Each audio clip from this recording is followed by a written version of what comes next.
Magandang araw mga kaibigan. Bigyan natin ngayon ng opinion, reaction itong interview ng Bilyonaryo News channel kay Senator-elect Ping Lacson. Ano ang kanyang reaction sa pagka-appoint kay General Torre as Chief PNP? Nako, talagang deserving daw si General Torre sa pagka-appoint niya as Chief PNP. Pakinggan natin ang pahayag ni Senator Drilon. Na hindi nakaka-deliver sa kanilang naatakasang tungkulin. Ano po ang inyong masasabi sa choice ng Pangulo para sa bagong PNP Chief? Hindi ko masyadong kabisado o kilala si General Torre kasi junior officer siya nung ako'y chief ng Philippine National Police. Ang narinig ko lamang sa kanya at ang aking na-observan sa kanya is a decisive, firm, and mission-oriented na opisyal. So he deserves to be appointed na hepe ng pambansang pulisya. Wow! Isa pa po, Senator. Ulitin natin Ulitin natin. Naatakasang tungkulin. Ano po ang inyong masasabi sa choice ng Pangulo para sa bagong PNP Chief? Hindi ko masyadong kabisado o kilala si General Torre kasi junior officer siya nung ako'y chief ng Philippine National Police. Ang narinig ko lamang sa kanya at ang aking na-observan sa kanya is a decisive, firm, and mission-oriented na opisyal. So he deserves to be appointed na hepe ng pambansang pulisya. Okay. Isa pa po, Senator. Hindi niya masyadong kilala si General Torre kasi kung naging Chief PNP siya, nasa lower rank pa itong si General Torre.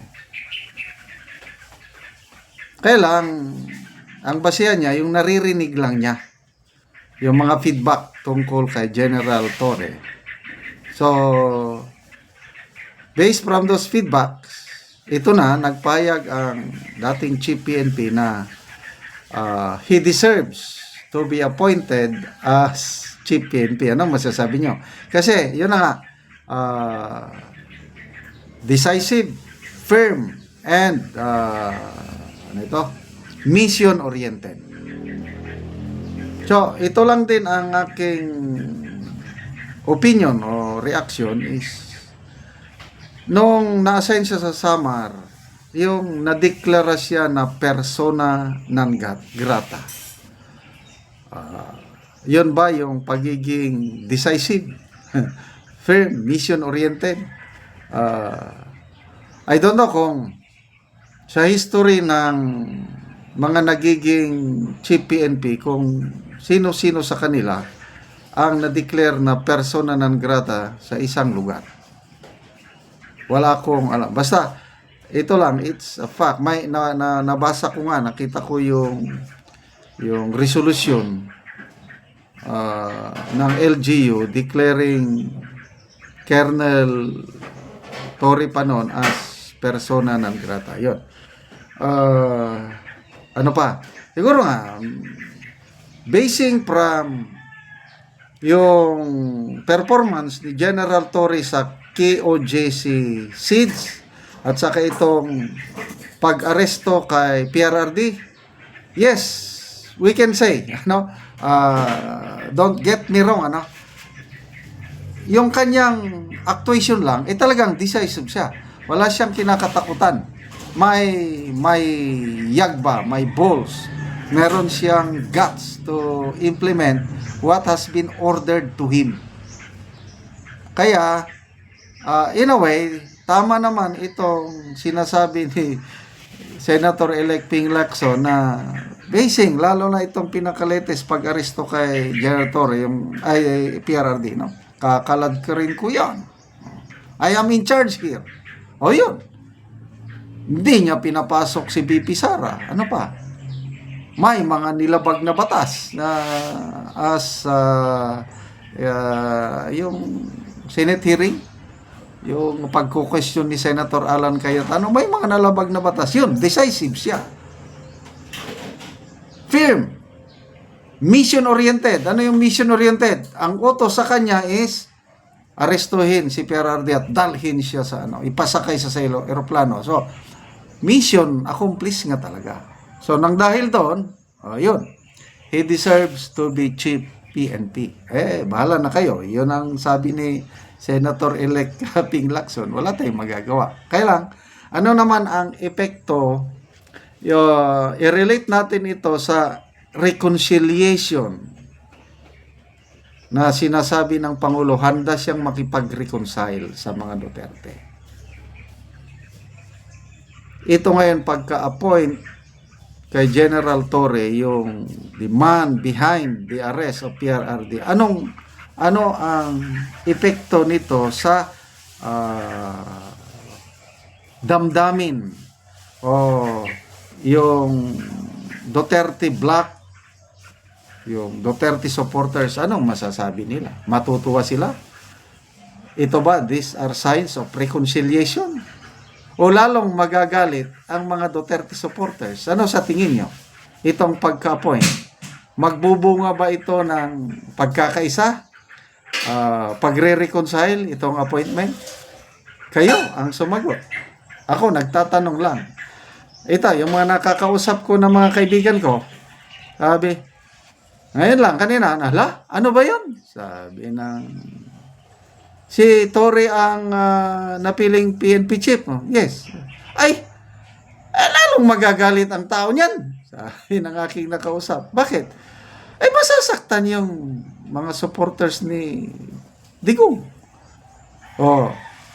Yung tanong ni Miss Eden Santos doon kay A.S. Bersamin, nung i-announce yung appointment ni General Torre, sabi, hindi ba madidemoralize ang hanay ng PNP niyan? Sagot naman, hindi siguro. Dahil professional naman ang mga pulis. Hindi ba reward lang yan sa di ba kapropromote lang General Torre 2-star rank? Yung galing siya sa Malacanang. So from 2-star, ayun, magiging 4-star na. Ano kaya ang masasabi ng mga mas senior sa kanya, yung mga PMAers lalo na?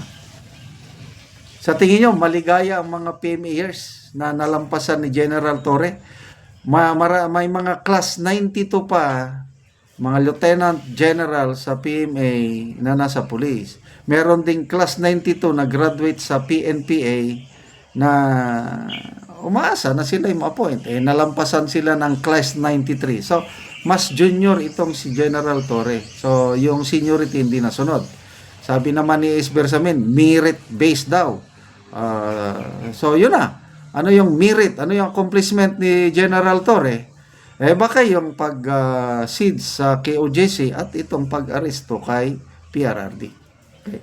So, deserving si General Torre as Chief PNP ayon kay Senator Ping-elect, Senator Ping Lacson. Okay. Salamat mga kaibigan sa inyong pagsubaybay sa ating channel. Nakakatulong kayo ng malaki sa tribong Talanding ng Bukidnon. Ang ating sweldo sa channel na ito is pantulong sa tribo. Namimigay tayo ng mga libreng yero at pako para magkaroon ng mas maayos na bahay ang tribong Talanding. Panoorin nyo ang video na ito. Karon mo na ni ang balay sa matagaan na mo karon og gero. Buslot na gyud ang ilang balay. Ipamutangan na gani kat sinina aron na. Gipamutangan na gani og sinina. Aron nga di mo kunang ulan. Aron nga dili mo anang ulan, so naagi butangan lang og sinina. Madagko na gyud ang buslot. Og karon mo na ni ang natagaan og gero. Salamat sa Ginoo nga natagaan na gyud kog sini nga bag-o. Kaysa sulod sa duha ka tuig nga mong inantos siya nga tulo-tulo, di na gyud tulo na akong atop. Og salamat sa nagtanaw sa video og sa nagsuporta. Daghang kay salamat. Ay, kumawa ka. Tapos ang isang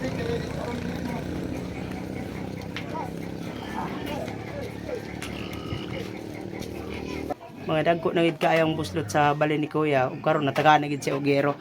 Pila na day ka tuig niya imong balay? napulo na katuig. Napulo na ka tuig. So dako na gid kayo ang bulsot. So sulod sa napulo ka tuig, aya pa gid ka makapuli og atop. O aya pa gyud.